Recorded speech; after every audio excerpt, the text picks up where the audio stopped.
Hello दोस्तों, कैसे हो आप। मैं विकास, स्वागत है आपका एक सच्ची और दिल को छू लेने वाली लव स्टोरी में। एक आदमी ने एक बहुत ही खूबसूरत लड़की से शादी की। शादी के बाद दोनों की जिंदगी बहुत प्यार से गुजर रही थी। वह उसे बहुत चाहता था और उसकी खूबसूरती की हमेशा तारीफ किया करता था। लेकिन कुछ महीनों के बाद लड़की चर्म रोग स्किन डिजीज से ग्रसित हो गई और धीरे धीरे उसकी खूबसूरती जाने लगी। खुद को इस तरह देख उसके मन में डर समाने लगा कि यदि वह बदसूरत हो गई तो उसका पति उससे नफरत करने लगेगा और वह उसकी नफरत बर्दाश्त नहीं कर पाएगी। इस बीच एक दिन पति को किसी काम से शहर से बाहर जाना पड़ा। काम खत्म कर जब वह घर वापस लौट रहा था, उसका एक्सीडेंट हो गया। एक्सीडेंट में उसने अपनी दोनों आंखें खो दी, लेकिन इसके बावजूद भी उन दोनों की जिंदगी सामान्य तरीके से आगे बढ़ती रही। समय गुजरता रहा और अपने चर्म रोग के कारण लड़की ने अपनी खूबसूरती पूरी तरह गंवा दी।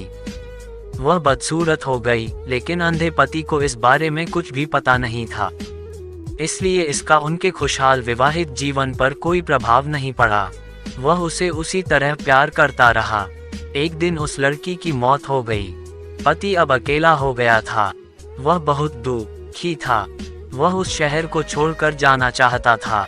उसने अंतिम संस्कार की सारी क्रियाविधि पूर्ण की और शहर छोड़कर जाने लगा।